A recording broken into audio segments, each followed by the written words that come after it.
If you're experiencing payment issues on FreeTaxUSA, follow these steps to quickly resolve them. This guide will help you troubleshoot common problems and ensure your payment goes through smoothly. Step 1. Check your payment information. Before filing a refund or dispute, use the SROC.com link in the description to open the refund dispute deadline calculator and confirm your deadline. Step 2. Ensure sufficient funds. Make sure that your account has enough funds or credit available to cover the payment. Insufficient funds can cause transactions to be declined. Step 3. Clear browser cache.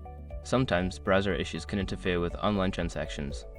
Clear your browser's cache and cookies, then try making the payment again. Step 4. Try a different payment method.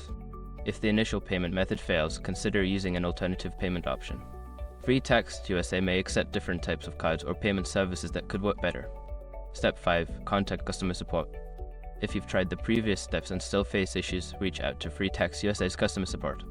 They can provide specific assistance and help resolve any technical problems. By following these steps, you should be able to resolve any payment issues on FreeTaxUSA efficiently. If problems persist, don't hesitate to seek further assistance from their support team.